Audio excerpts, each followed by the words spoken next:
தஞ்சையில் நான் காலெடுத்து வைக்க மாட்டேன். ஏன் நந்தினியாலா? இல்லை, உன்னால்.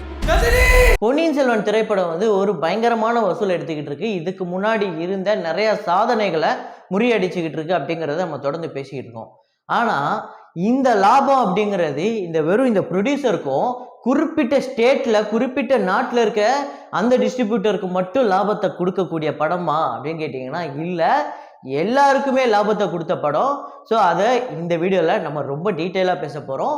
அது மட்டும் இல்லாமல் இந்த வீடியோவில் நம்ம வந்து 12வது நாள் இந்த பொன்னியின் செல்வன் படத்தோட கலெக்ஷன் ரிப்போர்ட் என்ன அப்படிங்கிறத பார்க்க போகிறோம். அப்புறம் வந்து நானே ஒருவன் படத்தோட கலெக்ஷன் ரிப்போர்ட் என்ன அப்படிங்கிறத பார்க்க போகிறோம். ஸோ வீடியோக்குள்ளே போகிறதுக்கு முன்னாடி நம்ம சேனலை நீங்கள் சப்ஸ்கிரைப் பண்ணலாம் அப்படின்னா பண்ணிவிடுங்க. பக்கத்தில் இருக்க பெல் ஐக்கனும் அப்படியே ப்ரெஸ் பண்ணிவிடுங்க. வாங்க வீடியோக்குள்ளே போகலாம்.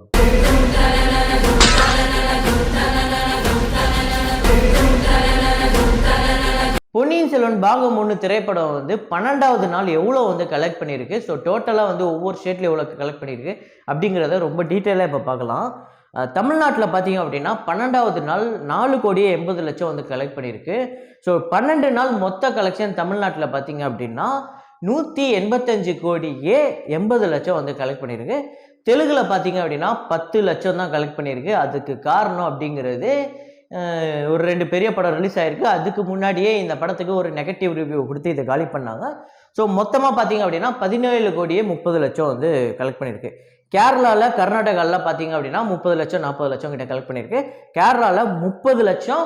ஸோ டோட்டலாக பார்த்தீங்க அப்படின்னா 23,15,00,000 வந்து கேரளாவில் கலெக்ட் பண்ணியிருக்கு. கர்நாடகாவில் 40 லட்சம் கலெக்ட் பண்ணியிருக்கு. 26,70,00,000 மொத்தமாக 12 நாளில் கேரளாவில் மட்டும் கலெக்ட் பண்ணியிருக்கு. So Hindi plus rest of India நான் சொன்ன மாதிரி அந்த 30 கோடியை தாண்டி போயிடுச்சு. இந்த படம் 40 கோடிக்கு மேலே போனாலே ஹிந்திலையும் இந்த ரெஸ்ட் ஆஃப் இந்தியா ஹிந்தி லாங்குவேஜில் இது ஒரு பயங்கரமான வெற்றி, பிளாக் பஸ்டர் அப்படின்னே சொல்லலாம். ஸோ இந்த படத்தை எவ்வளோ விலைக்கு ஹிந்தியில் வாங்கினாங்க, ஒவ்வொரு ஸ்டேட்லேயும் வாங்கினாங்க அப்படிங்கிறத இப்போ நான் கொஞ்ச நேரத்தில் சொல்கிறேன். ஸோ 1.65 crore, ஸோ 1,65,00,000 வந்து இந்த படத்தை வந்து டே 12 வந்து கலெக்ட் பண்ணியிருக்கு. அப்புறம் வந்து டோட்டல் பார்த்தீங்க அப்படின்னா 30,75,00,000 வந்து இந்த படம் வந்து கலெக்ட் பண்ணியிருக்கு. ஸோ டோட்டலாக வந்து 30 கோடியை வந்து இது ரீச் பண்ணிடுச்சு. அதுக்கு அடுத்ததான் ஆல் இந்தியாவில் பார்த்தீங்க அப்படின்னா 7,25,00,000 வந்து கலெக்ட் பண்ணியிருக்கு. ஸோ டோட்டலாக வந்து 12 நாள் அப்படிங்கிறது 286,50,00,000 வந்து கலெக்ட் பண்ணியிருக்கு ஆல் இந்தியாவில். ஸோ இன்னும் ஒரு 2 நாள் போச்சு அப்படின்னா 300 கோடியும் ஆல் இந்தியாவில் கிராஸ் பண்ணிடும். ஓவர்சீஸ் அப்படிங்கிறது, அதாவது வெளிநாட்டு வியாபாரம் அப்படிங்கிறது 12வது நாள் வந்து 3.2 கோடி, அதாவது 3,20,00,000 வந்து கலெக்ட் பண்ணியிருக்கு. 155,40,00,000 12 நாளில் கலெக்ட் பண்ணியிருக்கு ஓவர்சீஸில் மட்டும். இது ஒரு மிகப்பெரிய சம்பவங்க. உண்மையிலே இது பார்க்கறதுக்கு கேட்கறதுக்கு ரொம்ப சாதாரணமாக 150 கோடி தானே, இது 250 கோடி பட்ஜெட் போட்ட படம் தானே, 150 கோடி அப்படிங்கிறது ரொம்ப சாதாரணமாக இருக்கும். ஆனால் வெளிநாட்டு வியாபாரம் 150 கோடி, அதுலேயுமே அமெரிக்காவில் யூஎஸ்ஏல மட்டுமே ஒரு 45 கோடிக்கு மேலே வியாபாரம் அப்படிங்கிறது ஒரு தமிழ் சினிமா அதை வந்து நிகழ்த்தியிருக்கு. அப்படிங்கும்போது அதுவும் மிகப்பெரிய ஸ்டார் இல்லை, ரஜினி, கமல், விஜய், அஜித்னு சொல்லக்கூடிய மிகப்பெரிய டாப் ஆக்டர்ஸ் யாருமே இல்லை. அப்படிப்பட்ட இந்த ஒரு சின்ன ஒரு கூட்டத்தை வச்சுக்கிட்டே யாருக்கும் பெரிய சம்பளம் வந்து ஒரு 40 கோடி 50 கோடிலாம் கிடையாது. இந்த படத்தில் நடித்தவங்க எல்லாருக்குமே ரொம்ப கம்மியான சம்பளம், ரொம்ப கம்மி நாளில் எடுக்கப்பட்ட ஒரு படம். ஸோ அதனால் இந்த படம் வந்து வெளிநாட்டில் போய் ஒரு மிகப்பெரிய சம்பவத்தை பண்ணியிருக்கு. பார்ட் 2 அப்படிங்கிறதும் பெரிய சம்பவத்தை பண்ண போகுது அப்படிங்கிறத நம்ம தொடர்ந்து பேசிக்கிட்டு இருக்கோம். அதை இன்னொரு வீடியோலையுமே பேசலாம்.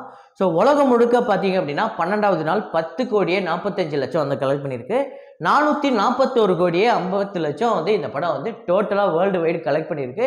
ஸோ நான் ஆரம்பத்தில் ஒரு விஷயம் சொல்லியிருந்தேன்ல, இந்த படம் வந்து எல்லாருக்குமே ஒரு ப்ராஃபிட்டை கொடுத்த ஒரு படம் அப்படின்னு. உதாரணத்துக்கு ஏதாவது ஒரு படம் 200 கோடி 300 கோடி பட்ஜெட்டில் எடுக்கிறாங்க அப்படின்னா, இந்த படம் வந்து இவ்வளோ பொருட்செலவில் நாங்கள் பிரம்மாண்டமாக எடுத்துருக்கோங்க அப்படின்னு சொல்லிட்டு வெளி ஸ்டேட்டில் இருக்கிறதோ வெளிநாட்டில் இருக்கிறதோ ஒவ்வொரு இடத்துலையும் டிஸ்ட்ரிபியூட் பண்ணுறது பயங்கரமான ஒரு ரேட்டை வச்சு ஃபிக்ஸ் பண்ணி வியாபாரம் பண்ணுவாங்க.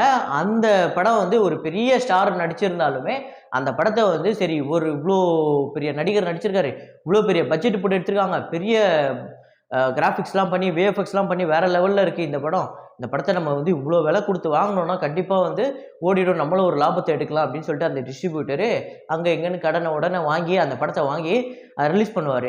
அவர் நிலைமை என்ன ஆகும் தெரியுமா, அவர் வாங்கினதோட கம்மியாக தான் அந்த படம் வந்து கலெக்ட் பண்ணும். ஏன் அப்படின்னா அந்த ஒரு ஸ்டார் வேல்யூக்கு அந்த ஒரு ஸ்டேட்லேயோ அந்த ஒரு நாட்டிலையோ அவ்வளோ பெரிய வியாபாரம் இருக்காது. ஸோ எவ்வளோ வியாபாரம் இருக்குமோ அவ்வளோக்கு தான் வாங்கணும்.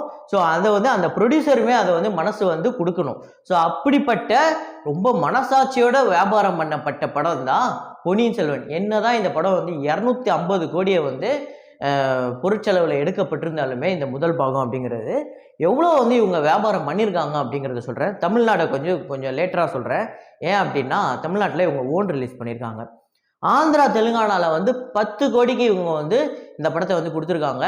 ஸோ ஆல்ரெடி கார்த்திக்கு ஜெயம் ரவிக்கெலாம் அங்கே ஒரு மிகப்பெரிய ஒரு வியாபாரம் இருந்தாலுமே இவங்க இன்னும் கொஞ்சம் அதிகமான ரேட்டுக்கு விற்றுருந்தாலுமே வாங்கியிருக்கலாம்.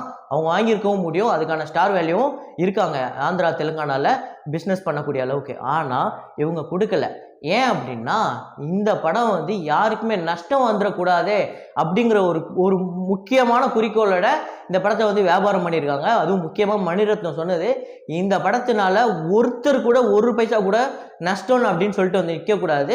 நம்மளுக்கு லாபம் கம்மியாக இருந்தாலும் பரவாயில்ல, அதே மாதிரி டிக்கெட் விலை வந்து அதிகமாக வச்சு விற்கக்கூடாது அப்படின்னு சொல்லி அப்படி பயங்கர கண்டிஷனாக பேசி தான் இந்த படத்தையே ஸ்டார்ட் பண்ணியிருக்காங்க. இது எல்லாத்துக்கும் ஒத்து வந்து தான் லைக்காவும் வந்திருக்காப்புல. ஸோ வந்து கேரளாவில் 8 கோடி, ரெஸ்ட் ஆஃப் இந்தியா ஹிந்தியில் வந்து இந்த படம் வந்து 14 கோடிக்கு வந்து வியாபாரம் ஆயிருக்கு.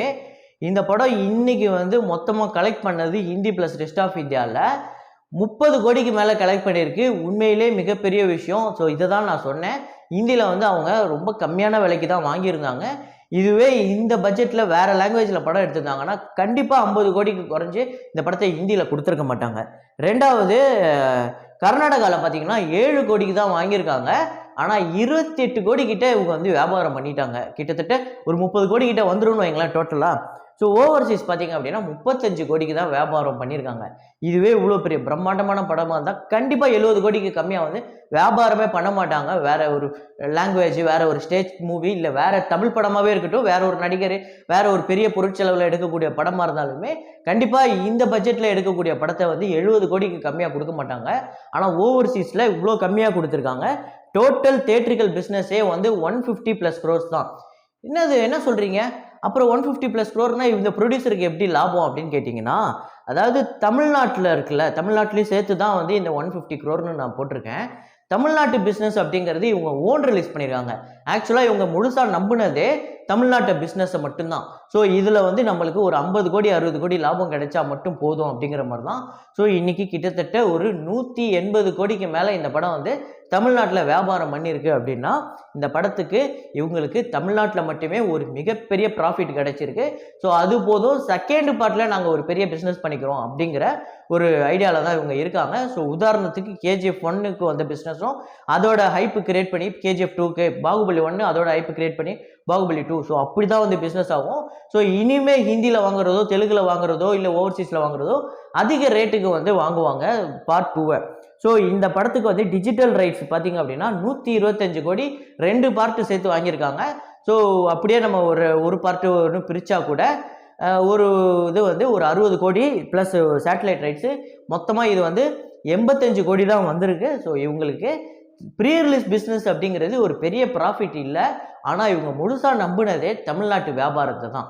அதுவும் இல்லாமல் ஓவர்சீஸில் சில இடத்துல வந்து ஓன் ரிலீஸ் பண்ணியிருக்காங்க, அங்கேயுமே ஒரு பெரிய ப்ராஃபிட்டும் எடுத்திருக்கிறதா சொல்கிறாங்க.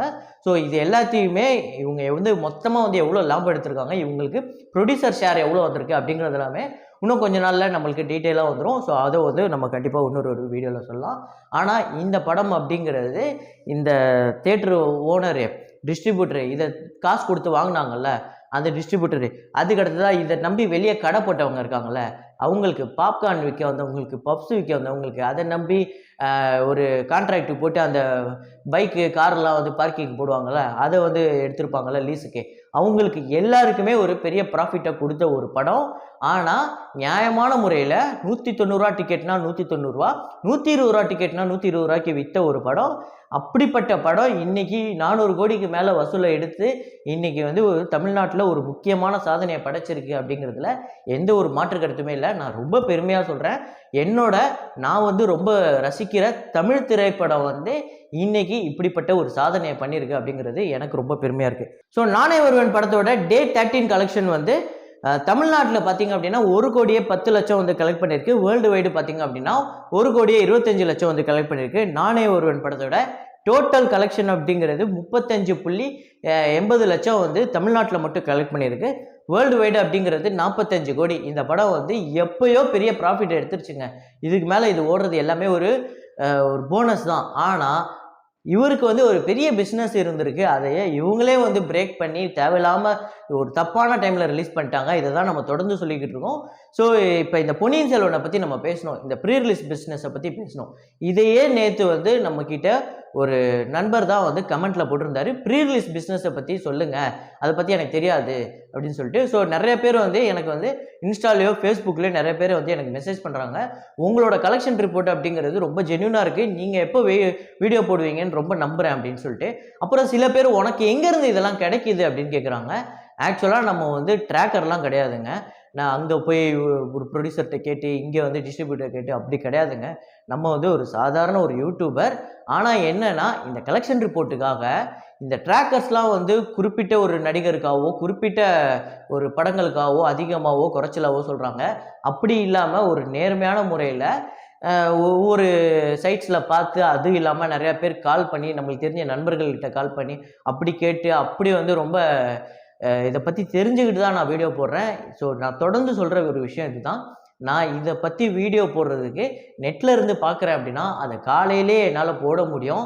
ஆனால் இதை பற்றி இதுக்காக நான் வந்து நேரம் செலவிட்டு இதுக்காக நான் நிறைய விஷயம் பண்ணுறேன் அப்படிங்கிறதுனால தான் நைட் இந்த வீடியோவை அப்லோட் பண்ணுறேன்.